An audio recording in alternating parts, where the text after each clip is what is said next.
আমার স্কুলের 11 জনের চাকরি গেছে, ইনক্লুডিং আমার।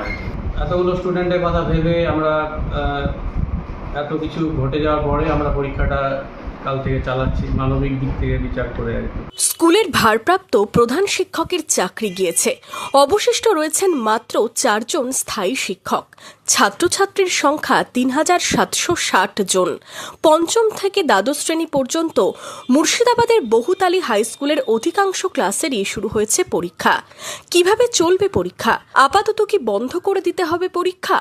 ঠিক তখনই সদ্য চাকরি হারানো সুতি বহুতালি হাই স্কুলের ভারপ্রাপ্ত প্রধান শিক্ষক জিয়াউল হক সিদ্ধান্ত নিলেন তিনি পরীক্ষা প্রক্রিয়া চালিয়ে যাবেন। পাশে দাঁড়ালেন পরিচালন কমিটি। টিচিং স্টাফ ছিলাম 15 জন আর নন টিচিং 2 জন, টোটাল পার্মানেন্ট টিচার ছিল আমার, টিচিং স্টাফ ছিল 17 জন আর প্যারা টিচার, প্রফেশনাল টিচার, এগুলো মিলিয়ে স্কুলটা চলছিল। কোনো আমার স্টুডেন্টের স্ট্রেংথ প্রচুর, স্কুলে প্রায় 4000-এর উপরে স্ট্রেংথ আছে। তো এই পরিস্থিতিতে এখন কালকের যে সুপ্রিম কোর্টের রায় হয়েছে তাতে আমার স্কুলের 11 জনের চাকরি গেছে, ইনক্লুডিং আমার। আপাতত পার্মানেন্ট টিচার 4 জন থাকছে স্কুলে, প্যারা টিচার 4 জন।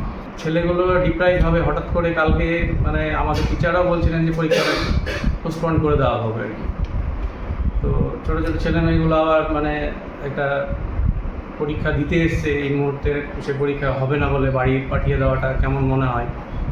আমি তড়িঘড়ি হঠাৎ করেই আমাদের প্রেসিডেন্টকে ফোন করলাম, ম্যানেজিং কমিটি, যে একটু স্কুলে আসুন, এরকম ঘটনা হয়েছে। উনি আসলেন এবং আমরা সবাই মিলে বসে ডিসিশন নিলাম যে না, পরীক্ষাটা চালাবো আর কি।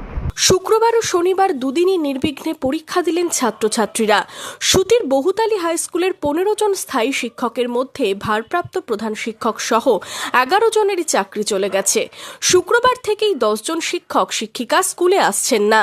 দায়িত্ব মানে আছে আর কি, এখনো ডিপার্টমেন্টাল নোটিশ এখনো পাইনি আর কি।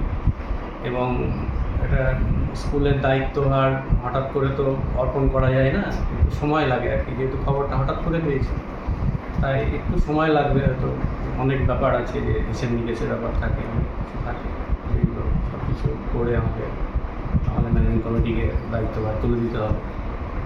এই জন্যই আর পরীক্ষাটা চালানোর জন্য এই জন্য আজকে স্কুলে আসা। গ্রুপ ডি ক্লার্ক স্টাফ যত যা আছে আর কি, আমাদের ভোকেশনাল টিচার সব। আর আমাদের অ্যাকচুয়ালি স্টাফ কম থাকার জন্য আমরা 5 জন আর কি কন্ট্রাকচুয়াল টিচার, মানে স্কুল থেকে বেতন দেওয়া হয় আর কি ওদেরকে। তো ওনারাও আছেন, সব মিলিয়ে চালাচ্ছে। ভারপ্রাপ্ত প্রধান শিক্ষক প্যারা টিচার ও গেস্ট টিচারদের নিয়ে ছাত্রদের স্বার্থে পরীক্ষা চালিয়ে নিয়ে গিয়ে এক অনন্য নজির তৈরি করেছেন। Bureau report, imagine community media.